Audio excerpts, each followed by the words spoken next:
سورۃ النساء کی آیت نمبر 87۔ اس سے گزشتہ آیت 86 میں سلام کرنے کے آداب اور مسلمانوں کے آپس میں ملاقات کا طریقہ اور ایک دوسرے کو دعا دینے کے بارے میں بیان ہوا، اور اس سے پہلے منافقین کی منافقتوں کا ذکر تھا اور منافقوں کی ریشہ دیوانیوں سے ورا ہو کر بے نیاز ہو کر جہاد کا حکم ہوا۔ درمیان میں شفاعت، سفارش اور سلام کلام کے آداب کا ذکر ہوا، اور اب پھر اللہ رب العزت منافقین کی طرف متوجہ فرما رہا ہے۔ ذہنوں میں سوال اٹھتا ہے کہ ایک دوسرے کو سلام کرنا بظاہر مسلمان ہونے کی حیثیت سے یہ لازم ہے، واجب ہے، نبی صلی اللہ علیہ وآلہ وسلم کی سنت ہے، اور اب اگر منافق آ جائے تو منافق کے ساتھ کیا طریقہ اختیار کیا جائے۔ مومن کا مومن سے جو تعلق ہے اس کے آداب سکھائے، اور بتایا کہ مومن کو مومن کے ساتھ شیر و شکر ہو کر پیار، محبت اور الفت کے ساتھ سلوک کرنا چاہیے۔ لیکن منافق ہو تو اس کے لیے کیا حکم ہے؟ مسلمان کو اٹھنا بیٹھنا، کھانا پینا، سونا جاگنا، خوشی غمی، یہ مسلمانوں کے درمیان سانجھی ہے، اجتماعیت ہے اس میں۔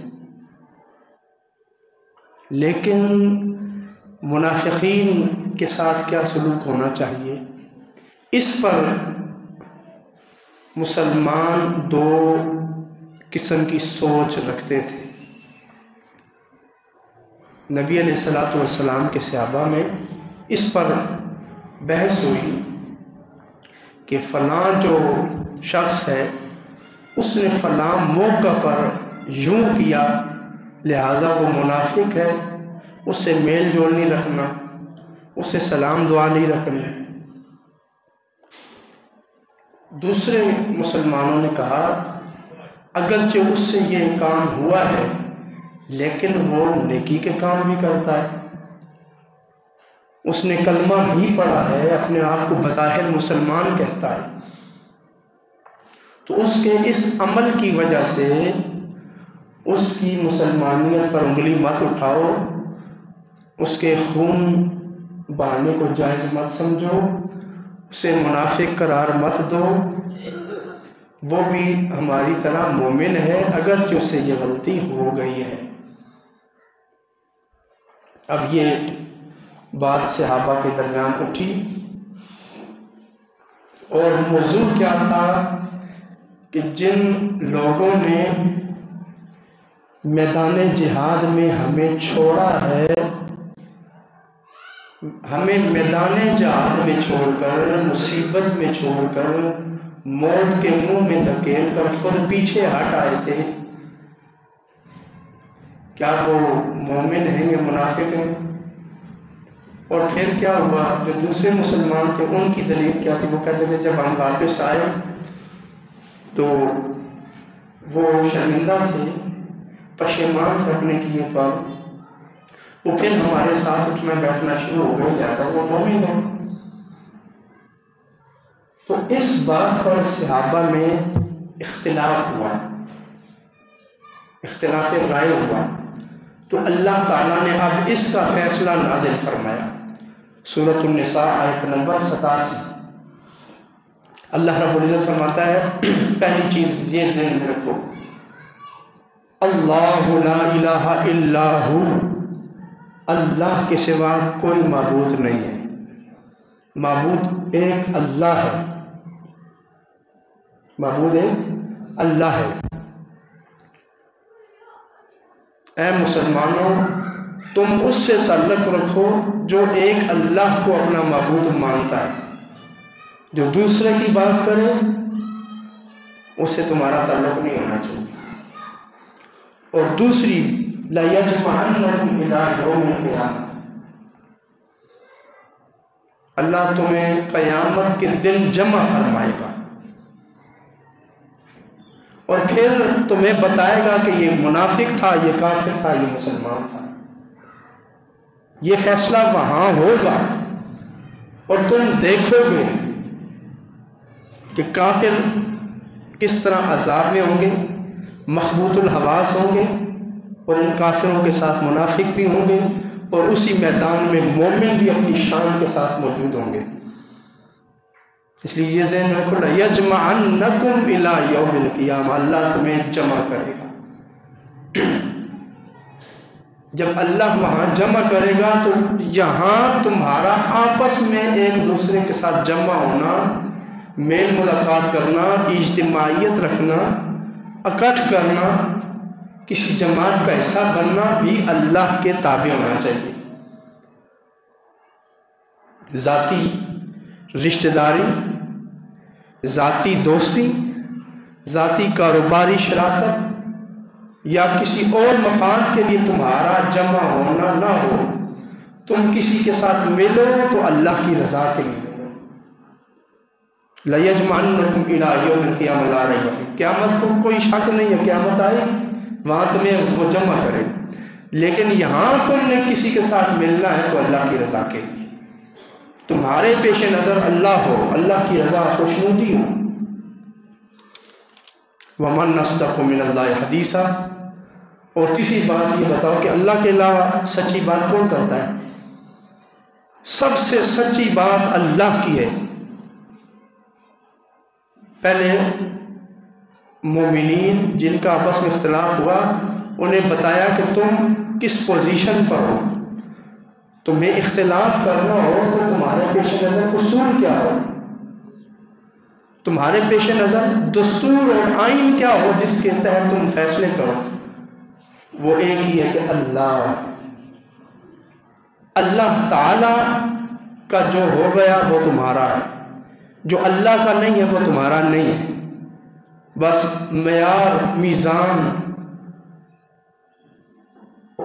اور دستور ایک ہی رکھو، اللہ ہے.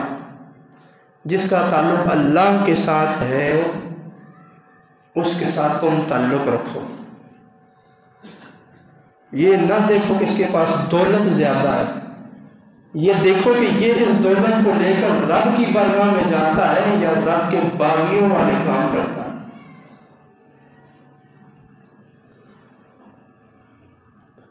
تم اس کے کردار کو دیکھو، اس کے اخلاق کو دیکھو، اس کے اعمال کو دیکھو.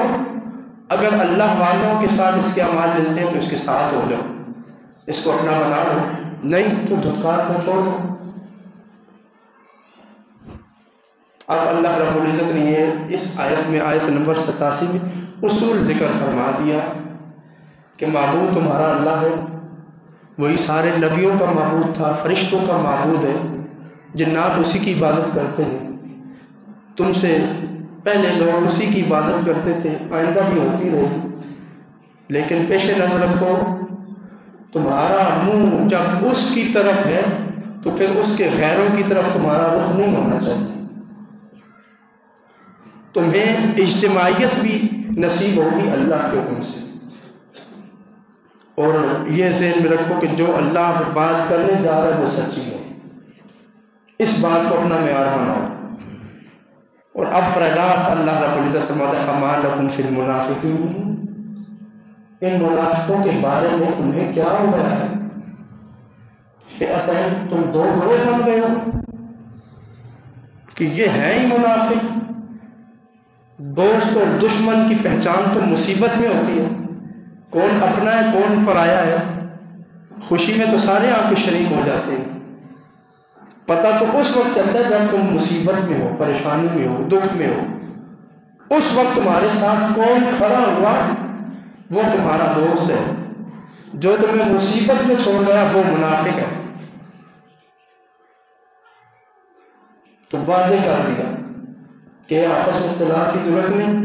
وہ منافق ہیں جو میدان جہاد میں جب جہاد فرض ہوا جہاد چھوڑ کر وہ دوسری طرف نکل گئے، یہ منافق ہیں. تو منافقت کی پہچان بھی کروا دی کہ جب جہاد فرض ہو اور تم سے لوگ جدا ہو جائیں، جہاد سے منہ موڑ لیں، تو سمجھ لو یہ منافق ہے. بعد میں مال غنیمت لینے کے لیے آ جائے، خوشی کے مواقع آ گئے، تمہیں سلطنت نصیب ہوگی تو ساتھ آگے شریک ہو گئے، تو وہ مومن نہیں ہے. ہاں آئندہ میدان جہاد لگے اور وہ تمہارے ساتھ کھڑا ہو جائے تو پھر ہم فیصلہ کریں. لیکن اللہ رب العزت نے بات سمجھنے کی ہے کہ منافقت کی مہر ان پر کس وجہ سے لگائی. صرف ایک وجہ تھی کہ جہاد فرض ہوا، انہوں نے جہاد کرنے کی بجائے، کافروں سے لڑنے کی بجائے، مسلمانوں کی مدد کرنے کی بجائے جہاد کو چھوڑ دیا اور واپس اپنے گھروں میں نہ چھوڑ. تو جہاد سے منہ موڑنا یہ منافقت ہے. جہاد سے منہ موڑنا منافقت ہے. واللہ انکسم بما کسبوا. اور یہ ذہن میں رکھو جو منافق ہے نا، اس کو اللہ نے اس کے کرتوتوں کی وجہ سے پکا منافق قرار دے دیا ہے، اوندھا کر دیا ہے. کیا کر دیا؟ اوندھا کر دیا. اب وہ اسی میں مگن ہے، اپنی میں ہی مگن ہے، منافقت میں ہی وہ رہے گا، منافقت سے وہ نہیں نکلے گا. اتریدون ان تهدوا من اللہ، کیا تم چاہتے ہو کہ وہ ہدایت پر آ جائے جسے اللہ نے گمراہ قرار دے دیا؟ من اضل اللہ، جسے اللہ نے گمراہ قرار دے دیا، جس کی گمراہی پر اللہ نے مہر لگا دی ہے، تم اسے کبھی ہدایت نہیں دے سکتے. تم لاکھ کوشش کرو، ہزار کوشش کرو، تم خیر خواہی کے جذبے سے نکلو اس کے ساتھ، لیکن وہ کبھی نہ تمہارا ہوگا نہ اللہ کا ہوگا. وَمَن يُضْلِلِ اللَّهُ فَلَن تَجِدَ لَهُ سَبِيلًا. اور جسے اللہ گمراہ قرار دے دے تو اس کی ہدایت کی کوئی راہ نہیں نکلتی. وہ کسی بھی سائٹ سے، کسی بھی طرف سے، کسی بھی مذاکرات سے ہدایت پر نہیں آئے گا. وہ ہدایت پر آ ہی نہیں سکتا. کیوں؟ کہ ہدایت کا جو میدان ہے میدان جہاد ہے. ہدایت والوں کا فیصلہ جہاں ہوتا ہے وہ میدان جہاد ہے. کہ جب جہاد فرض ہو منہ موڑ لے وہ منافق ہے. اب اس منافق کو کبھی ہدایت نہیں ملے گی. ودو، اور اے مسلمانوں یہ ذہن میں رکھو، ودو وہ چاہتے ہیں، ان کی خواہش ہے، لو تکفرون، کہ کاش تم بھی کافر ہو جاؤ، کما کفروا، جیسے وہ کافر ہیں. وہ کیا چاہتے ہیں کہ تم بھی اس طرح کافر ہو جاؤ جس طرح وہ کافر ہیں. فتکونون سواء، اور تم اور وہ برابر ہو جاؤ. فلا تتخذوا منهم اولیاء، ان کو اپنا دوست مت بناؤ، ان کو اپنا جگری یار مت بناؤ، انہیں راہ مت دو حتی یہاجروا فی سبیل اللہ. ہاں وہ حقیقت میں جہاد سجے اور اپنا سب کچھ چھوڑ کر رب کی راہ میں نکل پڑے. فَإِن تَوَلَّوْا، پھر اگر وہ جہاد سے منہ موڑے، فَخُذُوهُمْ، انہیں پکڑو، وَاقْتُلُوهُمْ، اور انہیں مارو، حَيْثُ وَجَدتُّمُوهُمْ، جہاں تمہیں مل جائیں. وَلَا تَتَّخِذُوا مِنْهُمْ وَلِيًّا وَلَا نَصِيرًا، اور نہ اپنا دوست بناؤ اور نہ مددگار بناؤ. اب ان آیات کا لب لباب و خلاصہ یہ ہے، نبی علیہ السلام کے دور میں غزوہ احد ہوا. غزوہ احد میں مسلمانوں کا لشکر گیا. اس لشکر میں جو منافق تھے وہ پیچھے واپس آ گئے، جہاد کرنے کی طرف واپس آ گئے، اور بعد میں پھر مسلمانوں کو جفیاں ڈالنے لگے، افسوس کرنے لگے. تو پھر مسلمانوں کا اختلاف ہوا کہ یہ مسلمان ہیں، دیکھو کیسی باتیں کر رہے ہیں. بعض نے کہا تم بھول گئے، میدان میں تو تمہیں موت کے منہ میں چھوڑ آئے تھے. تو اس پر اللہ نے پھر فیصلہ دے دیا یہ منافقین ہیں، جھگڑنے کی ضرورت نہیں، جو جہاد سے منہ موڑتا ہے وہ منافق ہے۔ بعض اگرچہ وہ جہاد کے نعرے لگاتا رہے، خواہشیں کرتا رہے کہ آئندہ میدان سجا تو ہم بھی آئیں گے پھر تمہارے ساتھ، آئندہ اگر جہاد فرض ہوا تو ہم بھی کھڑے ہوں گے تمہارے ساتھ۔ تو اللہ فرماتا ہے نہیں، اللہ نے ان کو ایک ہی موقع دیا، ان کو موقع دیا تھا، ان کو طاقت دی تھی، ان کو قوت دی تھی، ان کو لڑنے کا اختیار بھی دیا تھا کہ یہ مسلمانوں کی مدد کرتے، لیکن نہیں کی انہوں نے مسلمانوں کی مدد۔ اب جہاد فرض ہوتا ہے، مسلمان لڑنے جاتا ہے کافر سے، کوئی بھی لڑائی ہو، آپ کے کچھ دوست ہوں، لڑائی کا وقت ہو، عین لڑائی کے وقت وہ پیچھے ہٹ آئیں، تو اس کا کیا مطلب ہوتا ہے؟ یہ دوست دشمنوں سے ملے ہوئے ہیں، یہ ہمیں یہاں صرف مروانے کے لیے آئے تھے، کہ انہوں نے جو جال بچھایا تھا ہمیں تسلیاں دے کر اس میدان میں لانا ان کا مقصد تھا کہ ہم ان کو لے کے آئیں گے، تم نے انہیں مارا اور ہم پیچھے ہٹ جائیں گے۔ تو یہ ہے منافقت، یہ ہے اللہ رسول کے دین کے ساتھ غداری۔ تو اس معیار پہ جو پورا نہیں اترتا، جو جہاد سے بھاگ جاتا ہے، پھر تب تک اس کی توبہ قبول نہیں ہوتی جب تک وہ جہاد میں آ کر دوبارہ لڑے نہیں، جب تک دوبارہ وہ جہاد کے لیے میدان میں نہ آئے، جب تک وہ اپنے مسلمان بھائی کی مصیبت میں ساتھ کھڑا نہ ہو، وہ اس وقت تک منافق ہی رہتا ہے۔ تو اللہ رب العزت نے فرمایا حتیٰ یہاجروا فی سبیل اللہ، بس ایک ہے، زبان سے وہ بے شک کہتے رہیں، بے شک وہ اچھے عمل کرتے رہیں، بے شک زبان سے وہ توبہ کرتے رہیں، اب وہ منافقت سے کبھی ایمان کی طرف نہیں آئیں گے، بس ایک ہی ہے کہ پھر جہاد کا میدان سجو اور یہ پھر اپنی تلوار لے کر کافر کے مقابلے میں آ جائیں، پھر دشمن کے ساتھ لڑنے کے لیے مسلمانوں کے ساتھ کھڑے ہو جائیں، حتیٰ یہاجروا فی سبیل اللہ، اللہ کی خاطر سب کچھ چھوڑ دیں، پھر یہ مسلمان ہیں۔ فَإِن تَوَلَّوْا، لیکن پھر بھی اگر وہ پھیر جائیں، فَخُذُوهُمْ وَاقْتُلُوهُمْ حَيْثُ وَجَدتُّمُوهُمْ، تم انہیں پکڑو، انہیں قتل کرو جہاں بھی تمہیں ملے، وَلَا تَتَّخِذُوا مِنْهُمْ وَلِيًّا وَلَا نَصِيرًا، اور پھر ان کی نہ تم مدد لینا، نہ ان کو مدد کے لیے پکارنا، نہ تم ان کی مدد کرنا، اب ان کا ٹھکانہ جہنم مقرر ہو چکا ہے۔ تو یہ آیات اگرچہ غزوہ احد میں آج سے 1500 سال پہلے کے ماحول کے لیے نازل ہیں، اگرچہ اس وقت کے ماحول کے لیے یہ آیات آئی ہیں، لیکن قرآن قیامت تک مسلمانوں کے لیے سبق ہے۔ یہ آیت آج بھی ہمارے لیے سبق ہے کہ کل کشمیر کے نام پر، کشمیر کے مسلمانوں پر جب تکلیف ہوئی، مصیبت آئی، دشمن نے عملاً حملہ کر دیا، مسلمانوں کے ملک پر قبضہ کر لیا، اور پھر مسلمان حکومتیں اس وقت خاموش رہیں، پھر وہاں جانے کی بجائے یہاں سے سڑکوں پر کھڑے ہو کر عملی طور پر جہاد کی بجائے صرف احتجاج کیا، یہاں کھڑے ہو کر احتجاج کا مقصد تھا تم وہاں مارتے رہو، ہم یہیں پر کھڑے ہیں، یہ ہم سارے یہاں پر ہیں، ادھر کوئی بھی نہیں آئے گا۔ تو اس وقت ہی ہماری منافقت ظاہر ہو گئی۔ اب ہم سونے کے بھی بن کے آ جائیں، جب تک کشمیری مسلمانوں کے ساتھ کھڑے نہیں ہوں گے ہم سے یہ منافقت دور نہیں ہوگی۔ حتیٰ یہاجروا فی سبیل اللہ، جب تک ہم اللہ کی راہ میں اپنا سب کچھ چھوڑ کر میدان میں نہیں جاتے تب تک بات بنے گی نہیں۔ اور منافقوں کی منافقت تھوڑا عرصہ ہی رہتی ہے، یہ منافقت زیادہ عرصہ نہیں چلتی۔ کل جہاد سے عملی طور پر منہ موڑ کے ہم اپنے ایوانوں میں بیٹھے رہے، اور آج ہم جہاد کی بات کریں، آج ہم اللہ کی راہ میں لڑنے کی بات کریں، آج ہمیں امر بالمعروف یاد آ جائے تو یہ ہماری منافقت ہے۔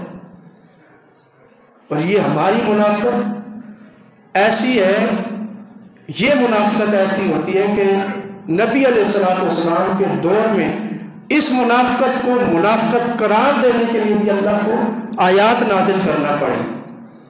صحابہ میں اختلاف ہو گیا یہ منافق ہیں یا مومن ہیں، اور بعض صحابہ شدت کے ساتھ کہتے ہیں کہ یہ منافق ہے، اور بعض صحابہ شدت کے ساتھ پورے زور و قوت سے کہتے ہیں نہیں یہ مسلمان ہیں، یہ دیکھو کتنے اچھے کام کرتے ہیں۔ تو صحابہ کے منافقوں کے بارے میں اختلاف پر اللہ کو آیتیں نازل کرنا پڑی، جس سے ہمیں پتہ چلتا ہے کہ یہ منافقت پہچاننا کوئی آسان کام نہیں ہے۔ ہاں اصول آسان سا ہے، اللہ تعالیٰ نے جو اصول کیا اللہ لا الہ الا ہو، معبود تمہارا ایک اللہ ہے۔ دوسرا لَيَجْمَعَنَّكُمْ إِلَىٰ يَوْمِ الْقِيَامَةِ، تمہیں قیامت کو جمع وہی کرے گا۔ وَمَنْ أَصْدَقُ مِنَ اللَّهِ حَدِيثًا، اور اللہ کی بات بھی سچی ہے۔ اب وہ سچی بات کیا ہے، اس کا میزان کیا ہے، وہ جہاد ہے، میدان جہاد ہے۔ عملی طور پر جہاد میں شریک ہو کر جو کافروں کے ساتھ لڑے وہ مومن ہے، جو پیچھے ہٹ آئے وہ منافق ہے۔ اصول سادہ سا ہے، ہمارا اصول دوستی سادہ سا ہے، کوسے جو ان کا نہیں وہ ہمارا ہو نہیں سکتا۔ ٹائٹل لگایا امر بالمعروف، نیکی کا حکم دینے کے لیے ہم نکلے، امر بالمعروف نیکی کا حکم، اور اوپر عورتیں ناچ رہی ہوں۔ وہ بدر میں بھی ناچی تھی عورتیں، وہ کن کی تھی، وہ جو ابو لہب عتبہ اور کفار مکہ ساتھ لائے تھے وہ نچا رہے تھے۔ میدانوں میں عورتیں ناچی ہیں لیکن کافروں کی ہمیشہ ناچی، یہ عجیب منافقت ہے۔ امر بالمعروف اور عورتیں ناچ رہی ہیں۔ امر بالمعروف جہاد کا ٹائٹل ہے، سڑکوں پر عورتیں ناچ رہی ہیں۔ تو یہ جو منافقت ہے یہ آسان منافقت نہیں ہے، یہ صحابہ کرام جن کے ایمان پہاڑوں سے بھی مضبوط تھے ان کو بھی تشویش میں ڈال دیتی تھی۔ تو آج کا بیچارہ مسلمان کیا کرے گا، وہ تو تسبیح دیتا ہے، اس کے ہاتھ میں تسبیح ہے، اس نے فلاں جگہ پہ کھڑے ہو کے تقریر کی تھی۔ یہ نہیں کہتے کہ جب اس کے پاس تلوار تھی یہ ہندو کی گردن پہ چلا سکتا تھا، اس وقت تلوار اس نے میان میں ڈال دی اور چپ کر کے پیچھے کھڑا ہو گیا کہ تم جو مرضی کرتے ہو۔ تو اللہ رب العزت نے جو معیار دیا ہے اہل ایمان کو وہ جہاد کا ہے۔ اور یہ بھی ذہن میں رکھیں کہ آج کا جو مسلمان ہے یہ اپنی مسلمانیت میں بہت کمزور ہے، اور جو نبی علیہ السلام کے دور کا مسلمان تھا اس کا ایمان بہت مضبوط تھا، اور جو اس وقت کے منافق تھے ان کی منافقت بھی چند دن رہی، کسی کو کلمہ نصیب ہو گیا، کوئی جہنم واصل ہو گیا، لیکن اس دور کے جو منافق تھے وہ بھی منافقت میں اتنے ماہر نہیں تھے جتنا آج کے دور کا مسلمان منافقت میں ماہر ہو گیا۔ جب اپنی تعریفوں کی باری آئی تو ہم کہتے ہیں جی سندھی ہم، بلوچی ہم، پنجابی ہم، پٹھان ہم، اس پرچم کے نیچے پاک فوج کے جوان ہم۔ لیکن جب ہم ہر قسم کی اعتبار سے اکٹھے بھی ہیں، ہمارے پاس ٹینک بھی ہیں، توپیں بھی ہیں، میزائل بھی ہیں، ایٹم بم بھی ہیں، پھر بھی ہم اس کو نہ چلائیں تو پھر ہم اس آیت کی روشنی میں جہاد سے وہ موڑنے والے ہیں۔ اور اس آیت کی تفسیر میں 5-6 اقوال ہیں کہ وہ منافق تھے کون۔ اگرچہ راجہ قول یہ ہے کہ غزوہ احد میں وہ منافق جو غزوہ احد سے آ گئے تھے، لیکن ایک اور قسم منافقوں کی ذکر کی گئی ہے جو مدینہ میں آئے، مسلمان ہوئے، تھوڑے دن یہاں رہے اور پھر کہنے لگے جی کہ یہاں کا پانی ہمیں راس نہیں ہے، یہاں کی آب و ہوا میں راس نہیں، ہمارا معدہ خراب ہو گیا، پیٹ خراب ہو گیا، ہم ذرا تھوڑا سا باہر کی بستی میں نہ چلے جائیں۔ تو نبی علیہ السلام نے فرمایا جہاں تمہاری صحت ہے تم وہاں چلے جاؤ۔ جب وہ شفٹ ہو گئے تو مسلمان کہنے لگے یا رسول اللہ صلی اللہ علیہ وسلم یہ کیسے مسلمان ہیں کہ ان کا پیٹ مدینے میں آ کے خراب ہونا تھا؟ تو حضور نے فرمایا مدینہ تو ایک بھٹی ہے کہ جس میں زنگ آلود لوہے کو رکھا جائے تو اس کا زنگ ظاہر ہو جاتا ہے، اسی طرح مدینہ ایک ایسی بستی ہے جہاں پہ منافق آئے گا تو اس کی منافقت واضح ہو جائے گی، وہ اپنی صحت کے بہانے کرے گا، اپنے کمزور ہونے کا بہانہ کرے گا۔ تو اللہ نے فرمایا ایسے لوگ کون ہیں، واللہ ارکسم بما کسبوا، یہ اپنے کرتوتوں کی وجہ سے گمراہ ہوئے ہیں، ورنہ اللہ تعالیٰ نے تو ان کو موقع بھی دیا، اختیار بھی دیا، طاقت بھی دی، ماحول بھی دیا، سب کچھ دیا، طاقت ہوتے ہوئے بھی یہ میدان میں نہیں نکلے، تو یہ اپنے گناہوں کی وجہ سے منافق ہوئے ہیں۔ اتريدون ان تهدوا من هدى الله، اب یہ ایسے منافق ہو گئے، تمہارا بڑے سے بڑا ہادی، بڑے سے بڑا رہنما بھی چلا جائے انہیں ہدایت نہیں دے سکتا۔ نبی علیہ السلام، حضرت ابوبکر، حضرت عمر، حضرت عثمان، حضرت مولا علی رضی اللہ تعالیٰ عنہ کو یہ خطاب ہے کہ آپ ان کو دعوت دینا چھوڑ دیں، ان کو اپنے کاغذات سے نکال دیں، ان کو انسانوں کی فہرست سے ہی نکال دیں، آپ دوسرے لوگوں کی طرف توجہ کریں، آپ اپنا کام کریں، ان کو اپنا کام کرنے دیں۔ یہ منافق ہیں، یہ آپس میں لڑ کے مریں گے، آپ اپنی توجہ ان سے ہٹا دیں، آپ ان کو اپنی دعوت کا حصہ ہی نہ بنائیں، ان کو دین کی دعوت بھی نہیں دیں گے، آپ ان کا نام بھی نہیں لینا، بس منافق کا چھوڑ دیں، دفع کریں ان کو انسانوں کی لسٹ سے ہی نکال دیں، ان پر بحث ہی نہ کریں، ان کے اعمال کو اپنی زبان پہ بھی نہ لائیں، بلکہ ان کو دین کی بھی دعوت نہ دیں، بس چھوڑ دیں۔ جو یہ کر رہے ہیں، پہلے بھی یہ کنجریاں نچاتے تھے، آج بھی وہی کام کر رہے ہیں، آپ ان کو چھوڑ دیں۔ آپ کیا کریں؟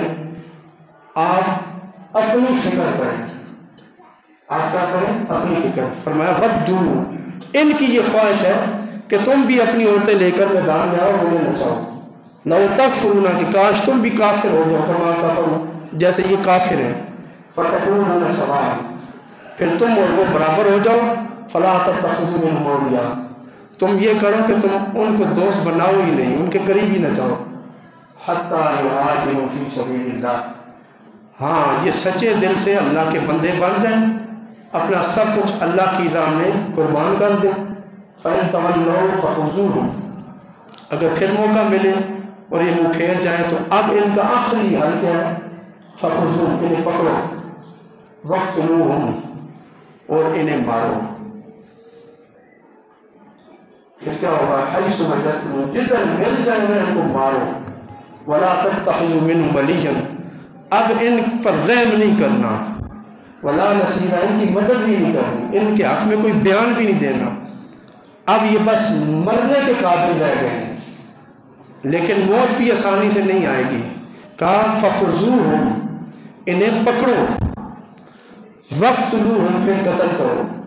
جو مرتد ہیں ان کے لیے حکم یہ ہے کہ اگر مسلمانوں کے قبضے میں آ جائے تو اسے 3 دفعہ توبہ کی دعوت دی جائے کہ توبہ کر لو، اسلام قبول کر لو اور اپنے اس فعل سے باز آ جاؤ۔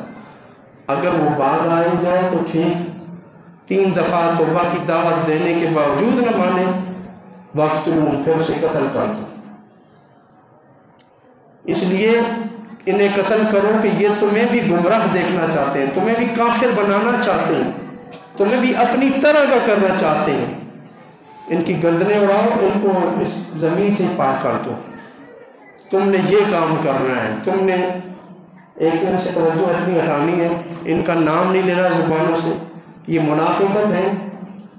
10 سال پہلے جو کام تھے آج بھی اسی کام پہ یہ اڑے ہوئے ہیں۔ ان کی تقریروں پہ مت جاؤ، یہ تقریریں سنا کر تمہیں اپنے جتھے میں لانا چاہتے ہیں، تمہیں بھی ویسا ہی کرنا چاہتے ہیں، تم ان سے دور ہو جاؤ۔ اب وہ فرمائے صحابہ جو اپنا سب کچھ مکے میں چھوڑ کے مدینے آئے، ہر چیز قربان کر دی، ان کے بارے میں منافق چاہتے تھے کہ یہ بھی ہماری طرح ہو جائے۔ تو آج کے جو مسلمان ہیں ان کے بارے میں کافروں کی سوچ اور منافقوں کی سوچ کیا ہوگی؟ اللہ تعالی ہمیں سمجھنے کی توفیق عطا فرمائے اور اندازہ فرمائے۔ اللہ رب العزت نے 2 مقامات فرمایا فَلَا تَتَّخِذُوا مِنْهُمْ أَوْلِيَاءَ وَلَا تَتَّخِذُوا مِنْهُمْ وَلِيًّا وَلَا نَصِيرًا، کسی کو ولی نہ بناؤ۔ 2 مرتبہ اس ایک آیت میں یہ حکم دیا تکرار کے ساتھ کہ خبردار ان کے قریب بھی مت جانا، ان کے گروپ میں بھی مت شامل ہونا، ان کی باتوں کو بھی نہ سننا، ان کی مدد بھی نہ کرنا، نہ اپنے عمل سے نہ زبان سے، بلکہ یہ قتل ہونے کے قابل ہے کہ ان کی گردنیں اڑاؤ۔